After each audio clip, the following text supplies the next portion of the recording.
Good morning, good afternoon, good evening. Welcome to day one of our 7-day Creating the Impossible Jumpstart.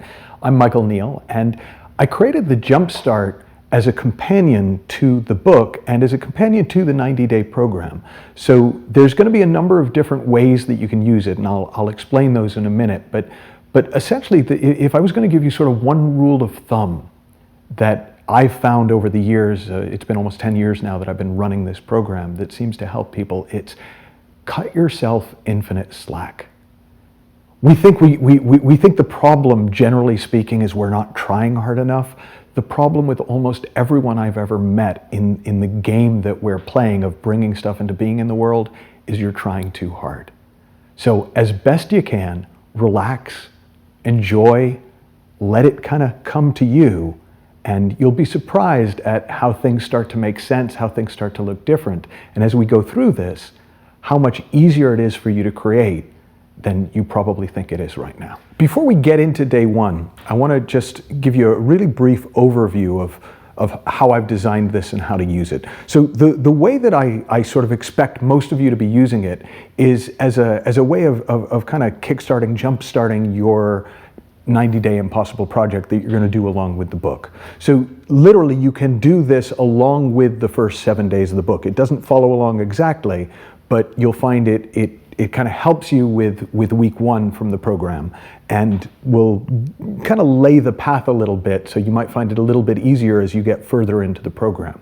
Now, not everyone's going to want to do that. So another way you could use this is, if you don't want to do the formal program as I've laid it out in the book, is you can do the 7-day Jumpstart as a way of getting started on a project that you're doing on your own. You may have a different time frame. You may just not like following along with a book. And so you can absolutely use this to jumpstart your own off the books project. Now, the third way you might use it is just as a companion to the book. So if you don't have a particular project that you're working on, but you want to understand the ideas in the book more deeply, then following along with this 7-day Jumpstart is going to sort of help the rubber meet the road. It's going to make the ideas in the book less conceptual and more practical and make it easier for you to understand.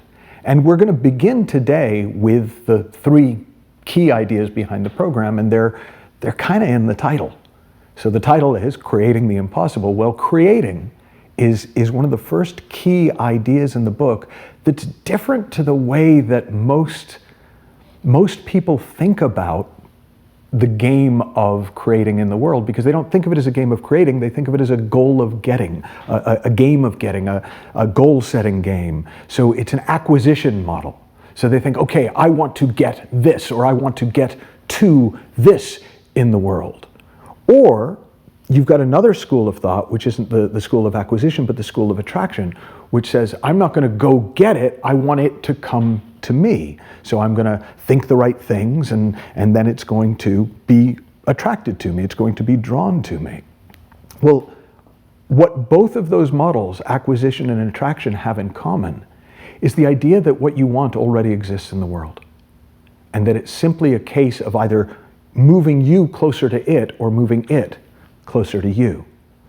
In the game of creation, we start with a fundamentally different premise, which is that what you want doesn't necessarily exist at all in form. In other words, at the moment, it's just an idea in your head. It's just a glint in your eye. It's just a thought that makes you smile. But through the process of creation, you're going to get it out of your head and into the world. So it's a fundamentally different starting point, because we're deliberately starting with nothing. We're not looking around us to see, well, where is it and who's got it and who do I have to go through to get it, or what do I have to go through to get it?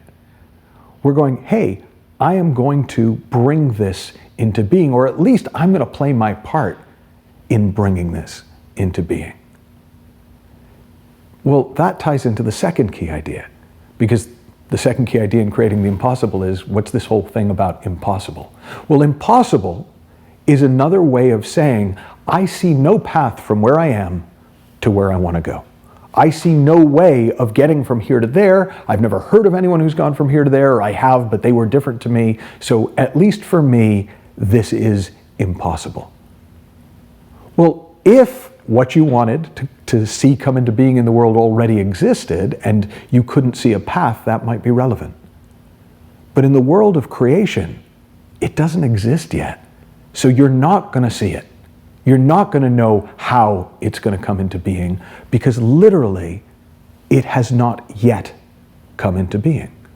So the whole notion of possible or impossible isn't relevant in the game of creation. It's only relevant if you're goal setting. It's only relevant if you're trying to achieve something or attract something.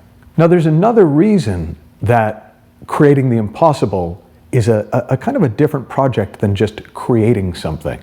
Because if you already know you can create it, you're gonna come from the known. You're gonna come from what you already know. You're gonna rely on what you've done in the past or what you've seen other people do. When you take on something that seems impossible to you, you can't, because you have no reference points. So you have to look somewhere else. You can't look to your memory. You can't look around you to try and copy people. You have to go to the unknown. You have to go to that deeper part of yourself than the book I talk about as the infinite creative potential, or the deeper creative mind.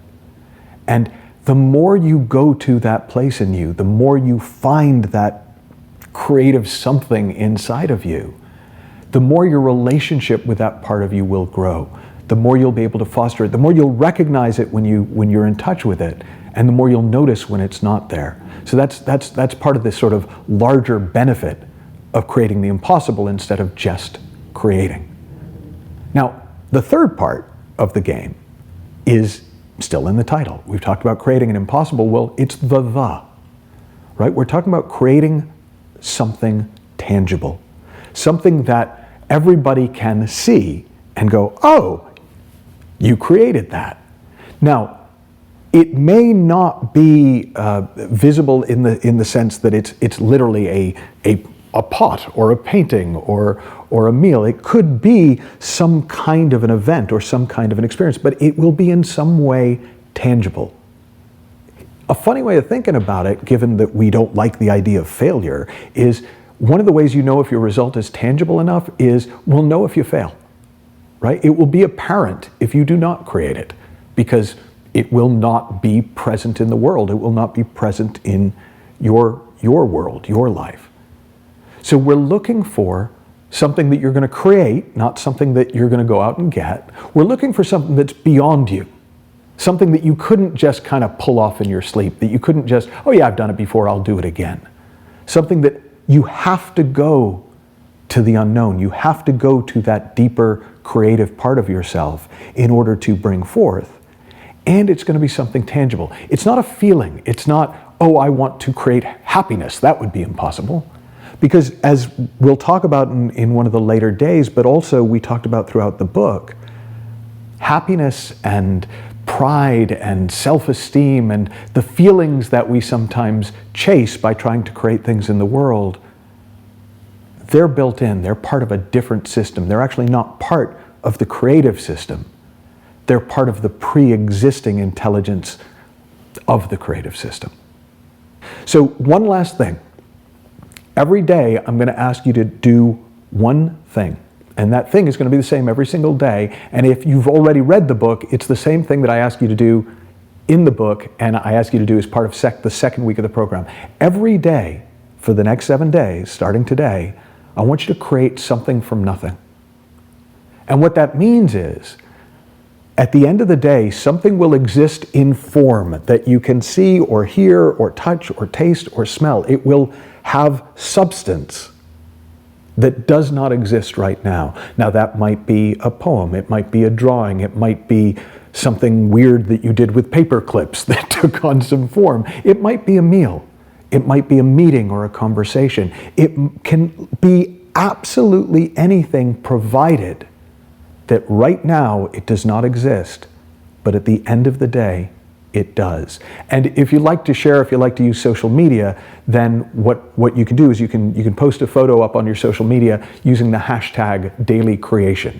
And you'll get to kind of follow along and play along with all the other people doing the Jumpstart and doing the program in the book. So that's it for today. We'll be back with a fresh one tomorrow. Until then, have fun, learn heaps, and I'll see you then.